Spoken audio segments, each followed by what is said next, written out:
Hi, pastors asked me to say a few words to you about the upcoming, or currently, if you're watching this on the blog, ongoing study that we're doing in association with the Crown material on stewardship.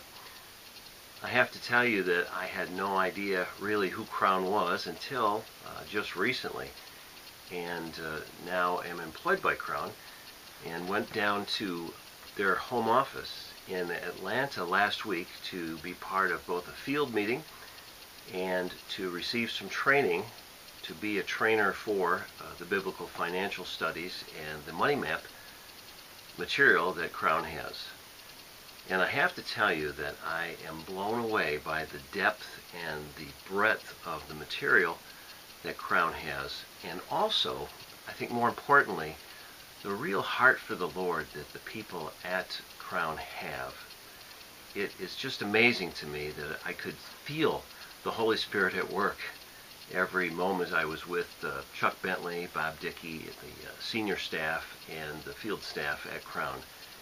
And I'm gratified that they are doing this work. They've been doing it for a long time, since 1975 or 76, I believe, when Larry Burkett began this ministry to the world, teaching people God's view of our finances and the stewardship role that we all play in all those gifts that God provides us.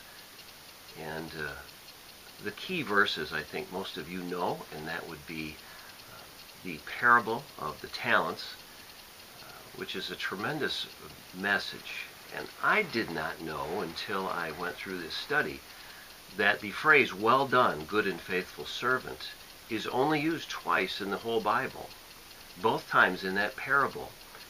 And it is in regard to money. If you'll recall, the rich man went away and gave 5 talents to one gentleman and 2 talents to another and 1 to the other. The reason being is that God gives us talents according to His purposes, and we are entrusted with as much as He understands we're to be trusted with. So there wasn't any jealousy going on between the man who received 1 talent and the man who received 5. It was a talent, too, in those days was worth, scholars tell us, anywhere between 16 to 20 years' wages. So, I mean, today that would be in the area of $1 million per talent. So, remember when the man came back from the trip, the stewards ran to him. He did not seek them out, but they ran to him and told them what they'd done with the money that he'd given them. And you recall, the first man had doubled from 5, and then he returned 10. The second man doubled from 2, he returned 2. And then the final man had gone and buried it in a hole in the ground. And for the first 2 servants, they heard these words from the master: "Well done, good and faithful servant. You've been faithful with a little, I will now give you much." And gave them more to be stewards for him about. But the final man, who had buried his talents, he heard the words, "You wicked and lazy slave." And I don't know about you, but when I ascend to the throne of grace, I would rather hear, "Well done, good and faithful servant," than "You wicked and lazy man, go away from me." And we have an opportunity here, as we do this financial study, to really understand that everything that we have been given in terms of money, in terms of talents, spiritual gifts, physical gifts, has come from the Lord. The foundation of all of Crown's material is just simply this: God owns everything. We own nothing. We are just simply stewards. We hold it loosely in our hand. I think it was Martin Luther who said, "Everything I've grasped into my hand, I've lost. It's been ripped away from me. But everything I gave to God, I still have." And of course, that doesn't mean that he actually gave something to God. But Martin Luther understood what Crown understands, that everything comes from God. And so should we.